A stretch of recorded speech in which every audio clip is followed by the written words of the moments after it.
कथा कहूँ जो प्रकार ढंग से चलुचु जदि मु एवं आम मैंने ठीक ठाक भाव कथा न कहवा ए कथा जदि ठीक ठाक न कहवा असह्य विचार प्रभु पकेबे आम जो प्रकार देखिलु माथ्यू तार 25 पर्व 26 पद आउ तार 30 पद अकर्मण्य दास बोली कहिबे कारण से कथा कहिदेला कोन कथा कहिला ना प्रभु मु आपन को भय कली सेति पय आपन देइथिबा दत्त अर्थ को मु माटी तले पति रखिथिली एई आपन नियंत प्रभु अकर्मण्य कले आ कहले अत्यंत कष्टजनक परिस्थिति रे ताको पकई दियो से रोदन एवं दंतर किरिबिडी हबो हमर प्रभु से आ जदि हम कथा ठीक रे न कहबो विचार असह्य हो कारण प्रभु हमको पाटी देइछथि मुख देइछथि आमे कथा कहि पार ताको नाम को उन्नत उच्चीकृत करि पार मात्र एई कथा द्वारा आमे जदि भूल भाल कहबो अन्य मानक निकट रे आमे जदि साक्षी हे न पारिबो ताहले अडुआ हे जिवो असार कथा रो हमको दूर रे रखबा को हो माथ्यू तार 12 पर्व 36 पद पढ़ कोन लिखा जाउची माथ्यू 12:36 प्रभु यीशु कहउछथि कोन कहउछथि किंतु मु ताको कहउछि मनुष्य माने जे कोनसी असार कथा कहନ୍ତି विचार देले से माने से उत्तर देबे बस असार कथा जदि कहउछ मनुष्य माने तुमे विचार तुम पाए अछि से दिन उत्तर दबो उत्तर दे परिबो मने पड़ुछि ना भोज को प्रभु निमंत्रण करिसंती ए कथा को से लोकमान को कहले जणे भोज करता से भोज प्रस्तुत करी तांकर आत्मीय बंधु बांधव मान को डाकिले आ समस्त बहाना कर मु व्यस्त अछि खेतरे आउ के कहले आमे परिवार रे व्यस्त अछु आउ के कहले आमे व्यवसाय रे व्यस्त अछु आमे जाई परिबु नाही भोज करता कहले जाओ दान बुदा जेते जण साधु संत जो मान को भी पा भलो खराब समस्त को न्याय सकाम प्रस्तुत है आ प्रभु भोज प्रस्तुत करिसंती माने ताको कहबे फपाड़ीबे सेति में सुसमाचार आमाने दबा को बाध्य कारण यह प्रभुंकर खाद्य लोक माने निश्चित खाइबे खोइबो जो माने न खाउ न खाउ जो माने खाइबे ताको तो खुआइबे आउ से जते बळे आसी देखंती ये लोक किपरि कथा कहूची ताकू जो निमंत्रण कराला अयोग्य थिला दुष्ट थिला पापी थिला मंद थिला आउ से प्रभुंक निकट को प्रभुंकर भोजरे सहभागी हेछि आउ से आसंती परिदर्शन करिवा पय आउ जते बळे से परिदर्शन करिवा पय आसंती आउ सेतिकी बळे जदी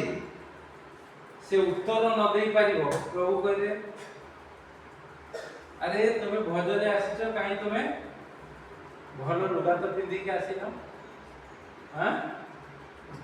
परिष्कृत वस्त्र पिंदी के आसीनो भोजी को जो प्रकार आसंती आ से निरुत्तर रहला अर्थात अलस्वामी कला खामकियारी भाव कला आ किछि कहि पाला प्रभु ता कहले पकाओ से भोज खाइबे कि देव बारे पकाओ अंधार दंत से मध्य किरिमिडी हो ए कथा को हमें देखु असार कथा आ प्रभुंकर आह्वान र जदि योग्य आचरण हम न करिवो ताहाले हम माने असह्य विचार रे विचारित हो प्रकाशित तार 22 पर्व 18 पद पढ़ मु एबरा काहे की कहूची मु कहिबी गत रविवार कथा जो माने पुस्तकर भाव एही पुस्तकर भाव अर्थात आपण माने सुनुचंती ସେମାନଙ୍କର ପ୍ରତ୍ୟେକ ଜଣଙ୍କୁ ମୁଁ आमे भी सुनुचु आमको प्रभु प्रत्येक जन को जन जन करी कहंती हां केही যদি এই সব সঙ্গরে एही सब संगरे जहा प्रभु कहतंती ता संगरे जदी लोकन को बुझेबा पाई मतेइबा पाई तांको उत्फुल्लित करिबा पाई तांको द्वारा ताली माडो नबा पाई पसंद ग्रहणीय होबा पाई हां କିଛି ଯୋଗ କରେ जदी जोगो करि दबो ତେବେ ଏହି ପୁସ୍ତକରେ ଲିଖିତ କ୍ଲେଶ ଗୁଡ଼ିକ ଈଶ୍ୱର ତାହା ପ୍ରତି ଘଟାଇ जदी जोगो करि दबो कथा रे जदी जोड़ी दबो ताहले कोन हो सबु क्लेश को प्रकार क्लेश आपण माने जानि छथि केते कष्ट प्रभु जते बेले कष्ट देबे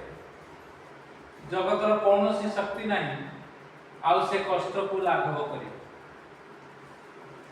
अत्यंत जोग तेनु करे हमें कथावार्ता सावधान प्रभुंकर वाक्य रे विशेष कर आउ मध्य जगतर चल प्रचल होतला खुशी रे मजा रे मध्य हमें असार कथा कहि परिबा नहीं विचारित हो कारण हमें जदी छोट बड़ सब कथा रे प्रभु को जने आशीष पाउचु ए छोट बड़ भूलभाल कथा रे मध्य दंडित हो सेति पई अत्यंत सजाग होबार अछि सचेतन होबार अछि ताको ना होची गत रविवार संतोष गमांग आम मंडली को आस्थिले स्पीकर है बड़ दिन समय रे मध्य आसी आ ताको तांकर वाक्य निश्चित भाव में पसंद हैला सेति पई मंडली ताको आउ थरे युवा पिला माने डाके युवा युवती सभा रे प्रबल लोक गळिया में गत थर बहुत राती गला आसी अरे बा आउ सब कहू सब ठीक ठाक कहू आसी जक्ष पाखे पहुंची गल आ जक्ष पापी हाँ प्रभु को देखिया पाई जाइतिला बहुत बढ़िया प्रभु ताको कहले आज तुम घरे मु रही बहुत बढ़िया तापर जो कथाटी कहले मु खाली बसी कि प्रभु प्रभु होउतिल खाली आड़ साड़े आस्ते आस्ते मोर कोन हैला प्रभु ये युवा युवती सभा रे जेते लोक अछंती एमाने जगत रे की प्रकार पदक्षेप लेबे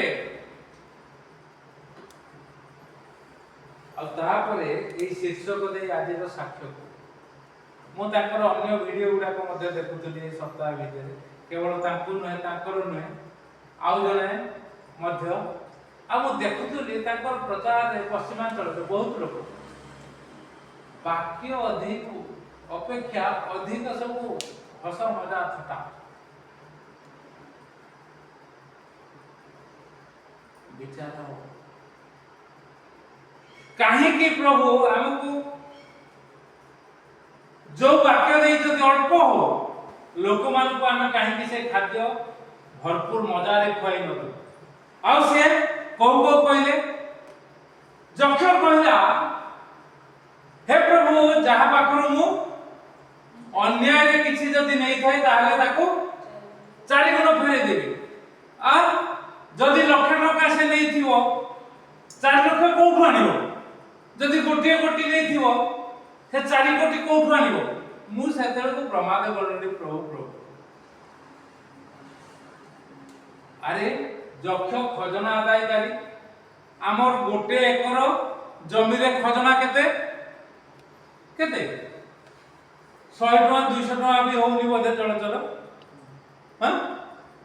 ये लक्षे कोटी आड़ को पड़ेले तापर कहले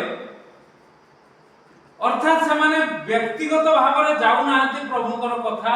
जो कहिदन अरे खजना आदाय करू का पाखरु टका जगह रे 2 टका नै थिवो ताउ 4 टका जदी तम कथा भी हैला लक्ष लक्ष कोटी कोटी एते दिन रखी से ता पाखे नथिबो नले खाली से कुछ मागना ना कोठी दबो से दे परिबोनी सेति भाई 4 गुण कोन ना आठुरे आठेबा आखी बंद करी प्रार्थना करियो आउ कोन दिटा कले सबरा पर उडी गला कुआडे मो मुंडु अरे फालतू कथा बोला ता माने जो माने लोकन को पाखु ठकी कि नै थिबे दान रे घाट रे बाट रे दुकान ଆଣିଥିବେ, ଯଦି ଦୋକାନୀ କ ପାଖରୁ ଠକେଇକି ସେ ନେଇ ଆସିଥିବେ, ସେ ଆଉ ଦେବେନି, ଆଣ୍ଠେଇକି ପ୍ରାର୍ଥନା କରିବେ, ନିବେଦନ କରିବେ, ପ୍ରଭୁ ଯକ୍ଷ ଏ ପ୍ରକାର କହିଥିଲା, ଏ ସନ୍ତୋଷ ଗମାଙ୍ଗ ଏ ପ୍ରକାର କହିଲେ, ତେଣୁକରି ମୁଁ 4 ଗୁଣ ପ୍ରଭୁ ଅଧିକ 4 ମିନିଟ ଜାଗାରେ 8 ମିନିଟ, 1 ଘଣ୍ଟା ଜାଗାରେ 4 ଘଣ୍ଟା ମୁଁ ପ୍ରାର୍ଥନା କରୁଛି, ଆଣ୍ଠଉଛି ପ୍ରଭୁ ମୋର ସେ ପାପ କ୍ଷମା କରିଦିଅ। ଆଉ ସେ ଲୋକ ଠକାମିରେ ପଡ଼ିଲା ରହିଲା। ଏ ପ୍ରକାର ବାକ୍ୟ ହେଲେ କ'ଣ ହବ? ଅସହ୍ୟ ବିଚାର। ସେଥିପାଇଁ ପ୍ରଭୁ କହିଲେ। ଆଉ କାଲି ମଧ୍ୟ କିଏ ଜଣେ ବକ୍ତା କହୁଥିଲେ, କାଲି କି ଆଜି ବୋଧେ ବୟସ୍କା ମନମୋହିନୀ ସେ କହୁଥିଲେ, ତାଙ୍କୁ ପ୍ରାୟ 80 ବର୍ଷ ହେବାକୁ ଯାଉଛି। ଆଉ ସେ କହିଲେ, ଦୁଃଖ କଷ୍ଟ ଯେ ଉଠେଇ ଜାଣିଛନ୍ତି, ସେ ପ୍ରକାର ପ୍ରଭୁଙ୍କୁ ସେବା କରୁଛୁ, ଆଉ ସିଏ ଆମର ଦୁଃଖ କଷ୍ଟ ସବୁ ନେବେ। କିନ୍ତୁ ଯେଉଁମାନେ ଏ ପ୍ରକାର ବିଷୟ କରନ୍ତି, ତାଙ୍କର ଦୁଃଖ କଷ୍ଟ ଆହୁରି ବଢିବ। 80 ବର୍ଷରେ ସେ ପ୍ରାର୍ଥନା କରନ୍ତି, ଅନୁରୋଧ ଆଣନ୍ତି, ମତେ କୁହ ଯେ ପ୍ରକାର 9 ତାରିଖ ଦିନ ପ୍ରାର୍ଥନା କର, ଯେ ପ୍ରକାର 9 ତାରିଖ ମୋର ଦେହ ଭଲ ଲାଗୁନି, ମୁଁ ପ୍ରଭୁଙ୍କର ବାକ୍ୟ କହିପାରିବି। ଆଉ ସେ ଖାଲି କହିଥିଲା, ତା ପୂର୍ବରୁ ସେ ପ୍ରାର୍ଥନା ଅନୁରୋଧ ଆଣିଥିଲେ। ଅସାର କଥା ଗପସପ ଆମେ ନ କରୁ। ଗପ କହିବାକୁ ବହୁତ ଲୋକ ଅଛନ୍ତି, ବହୁତ ଷ୍ଟେଜ ଅଛି, ଲୋକ ସେଠିକି ଯାଆନ୍ତି, କିନ୍ତୁ ପ୍ରଭୁଙ୍କର ଦରବାରକୁ ଆସୁଥିଲା ବେଳେ ଆମେ ଯଦି ଗପସପ କରିବା, ମଜେଇ ରଖିବା ପାଇଁ, କିଏ କ'ଣ ହେଲା, କ'ଣ କି ପ୍ରକାର ହେଲା, ପ୍ରଭୁ ଯୋଉ କଥା କହିଛନ୍ତି ତା ଘରେ ରହିବେ, ତୁମର ସବୁ ପାପ କ୍ଷମା ହେଲା, ସେ ଯୋଉ କହିଲା ପ୍ରଭୁଙ୍କ ନାମରେ 4 ଗୁଣ ଫେରେଇ ଦେବି, ତାକୁ ଯଦି ଆମେ ଭୁଲଭାଲ ଭାଷାନ୍ତର କରିବା, ଭୁଲଭାଲ ତାକୁ କଥା କହିବା, ଆଉ ଲୋକମାନେ କିଛି ଶିଖି ପାରିବେ ନାହିଁ। ହଁ, ଆମେ ଯଦି ଠକିକି ନେଇଛୁ, 4 ଗୁଣ ଫେରେଇବା ପାଇଁ ପରିଶ୍ରମ କରିବା, କ'ଣ ଅସୁବିଧା? ଆଉ ଯୋଉମାନେ ଠକିକି ନେଇଛନ୍ତି, କୋଟି କୋଟି ଟଙ୍କା ତାଙ୍କ ପାଖରେ ଥାଏ। ଏବେ ଆମେ ଦେଖୁଛୁ ନା, ଭିଜିଲାନ୍ସରେ ଧରା ପଡୁଛନ୍ତି କୁବେର ଗୁଡାକ, ତାଙ୍କର ଟଙ୍କା ଗଣି ଗଣି ସରୁନି, ମେସିନ୍ ଗଣି ପାରୁନି, ସବୁ ନ୍ୟୁଜ ମେନ୍ ଲାଇନ୍ ସବୁ ସମ୍ବାଦ ପରିବହନ କରୁଥିବା ସଂସ୍ଥା ଗୁଡ଼ିକ ସେମାନେ କହୁଛନ୍ତି ଆଖି ଟେରା ହେଇଯାଉଛି, ମେସିନ୍ ଥକି ଯାଉଛି, କାନ ତାବଜା ହଉଛି। ଏସବୁ ଟଙ୍କା ଦେଖିକାର ଘରେ ଗଚ୍ଛିତ କରି ରଖିଛନ୍ତି। ଆଉ ସେମାନେ କୋଉ ଠକିକି ଆଣିଛନ୍ତି, ଦେବାର କ'ଣ ଅସୁବିଧା ହଉଛି? ये बोधे आमे सब प्रचारक माने टिके जगत को जिबार अछि, एबे कोन घटुछि ता देखिबार अछि, देले प्रभुकर वाक्य को ठीक बुझिबा, नचे असह्य विचार। सेति में प्रभु आपन मते अनुग्रह करନ୍ତୁ, आशीर्वाद करନ୍ତୁ। आसु असह्य विचार न पडिबा पई जेतिकी जानिछु ताकू प्रभुଙ୍କ निकटरे रखि, प्रभु एक कथा मु कहिबा को जाउछि, मते तुमे साहाय्य कर, जे प्रकार मु दंडित न हेबि। प्रकाशित वाक्य जो प्रकार देखि जदि जोग करिवो ताहले असह्य विचार जेते क्लेश गुड़िक अछि, बाइबल में बहुत बड़ बड़ क्लेश अछि, असह्य विचार। दाऊदଙ୍କ परे लोकंको प्रभु विचार करे,